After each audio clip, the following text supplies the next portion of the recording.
பீமன் உறவுகளுக்கு வணக்கம். என்னுடைய நண்பர் முருகேசன் என்கிட்ட பல கேள்விகள் முன் வச்சார். சரி, இவ்வளோ கேள்வி கேட்குறாரே, அதை எப்பயும் ஒரு காணொலி எடுத்து போடலாம் அப்படிங்கிற ஒரு திட்டம் தான் இப்படி ஒரு திட்டம். பல கேள்விகள் வச்சுருக்காரு. இப்போ எது ஞாபகம் வருதோ அதை கேட்கட்டும். அதுக்கான பதில்கள் நான் கொடுக்கலான்ட்டு தான் இருக்கேன். என்னுடைய பீமன் வலையொலிக்கு என்னுடைய நண்பர் முருகேசனை நான் வரவேற்கிறேன். வணக்கம் முருகேசன். பல கேள்விகள் என்கிட்ட கேட்டீங்க. அந்த கேள்விகள் இப்போ கேளுங்க, நான் உங்கள் பதில் சொல்கிறேன். நான் இந்த காணொலி மூலிமா பதிவு செஞ்சு என்னுடைய பீமன் வலையொலியில் நான் ஒளிபரப்பலாம். உங்களுடைய முதல் கேள்வி என்னன்னு கேளுங்க. ஏன்னா இப்போ சீமானுக்கு வாக்கு போன தடவைலேருந்து இந்த தடவை வாக்கு கம்மியாச்சு.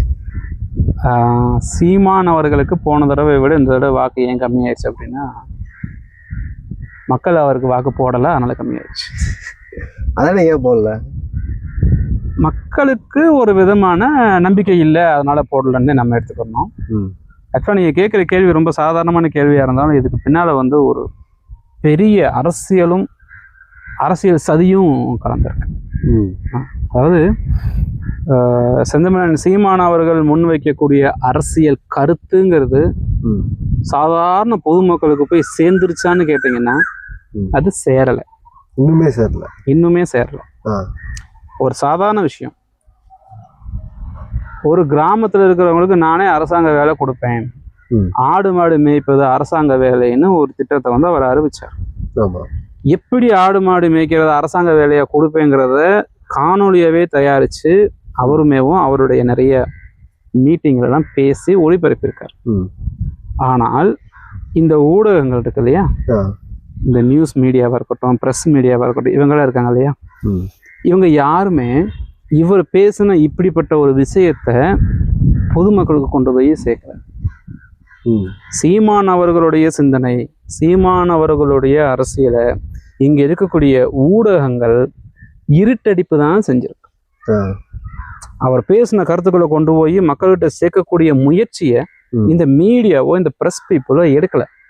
அதுக்கு மாறாக அவர் ஏதாவது ஒரு விஷயத்த கொஞ்சம் கான்ட்ரவர்சியலா பேசிட்டார் அப்படின்னா, இல்லை அவர் பேசிட்டாருன்னா அந்த விஷயத்தை எடுத்து ஒரு 40 நிமிஷம் பேச்சில் இருக்கக்கூடியதுல ஒரு நிமிஷம் காணொலி மட்டும் துண்டை வெட்டி அதவே பயங்கரமா இப்படி பரப்புறதனோட விளைவு, அதுக்கு முன்னாடி என்ன பேசினாரு பின்னாடி என்ன தெரியாம அந்த ஒரு நிமிஷத்தை மட்டும் எடுத்து அந்த ஒரு நிமிஷத்தை 30 செகண்டுக்குள்ள விஷயத்த மட்டுமே தெரிஞ்சுக்கிட்டு இந்த சின்ன பசங்களும் அதுதான் நினைச்சுக்கிறது, உண்மையான என்ன பேசினாரு அப்படிங்கிறது தெரியாம போயிடுறது. அதனால முக்கியமா இந்த தேர்தலை பொறுத்த வரைக்கும் தமிழக வெற்றி கழகம் அப்படிங்கிற ஒரு கட்சி போட்டி போட்டிருக்கு. ஆனால் இந்த தமிழக வெற்றி கழகம் அப்படிங்கிற கட்சியில் இருக்கக்கூடிய அந்த நிர்வாகிகளா இருக்கட்டும், அவங்க திட்டம் போட்டவங்களா இருக்கட்டும், 16 பொய்யான விஷயங்களை ரூட் அப்படிங்கிற ஒரு நிறுவனத்தையே தயார் பண்ணி நிறுவனத்துக்கிட்ட இந்த 16 பொய்யான விஷயங்களை சீமான் மேல தவறான கருத்தை அவங்க அளவுக்கு அதிகமா ஒளிபரப்பி செஞ்சு பரப்பி இதுதான் உண்மை அப்படின்னு மக்கள் நடுவில் ஒரு பொய்யான விஷயத்தை கொண்டு போய் சேர்த்துட்டாங்க. அதில் மொத்தம் 16 பொய்கள் அதில் அடங்குகிறது. சீமான் மேல ஆமா, சீமான் அவர்கள் மேல் வைக்கப்பட்ட குற்றச்சாட்டுன்னு சொல்லி ஒரு 16 குற்றச்சாட்டு.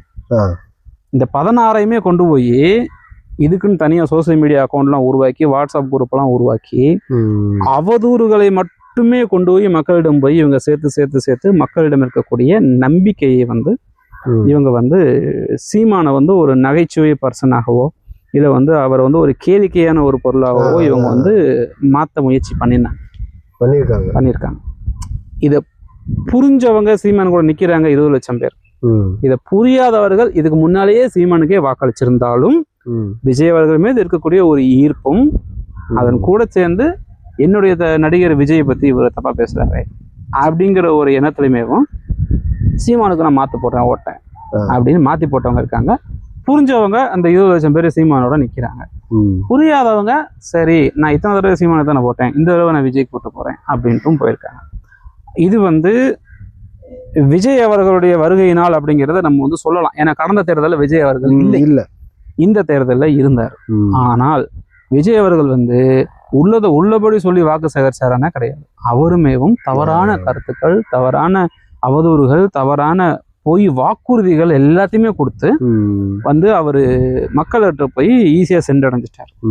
இது முக்கியமான விஷயம் என்ன அப்படின்னா, சீமான் அவர்கள் முன்வைக்கக்கூடிய தற்சார்பு பொருளாதாரத்தை பத்தி நிறைய பேசாத இந்த ஊடகங்கள் விஜய் அவர்கள் வீட்டை விட்டு வெளியே வந்தாருன்னா ஒரு நேரலை, அவர் காரை திறந்து உள்ள போய் உட்காந்துட்டாருன்னா ஒரு நேரலை, நீலாங்கரையில இருந்து கிளம்பி அந்த மாதிரி பண்றாங்க, ஈசிஆருக்கு வந்துட்டாருன்னா அதுக்கு ஒரு நேரலை, ஈசிஆர்ல இருந்து திருச்சிக்கு போறாருன்னா அதுக்கு ஒரு நேரலை, அப்புறம் இப்ப வந்துட்டாரு, பிறகு வந்துட்டாரு, கடைசியில வந்துட்டாரு, காலையில வந்துட்டாரு, கக்கா போயிட்டாரு, ஒண்ணுக்கு வந்துட்டாரு, அந்த அளவுக்கு தான் சொல்லல.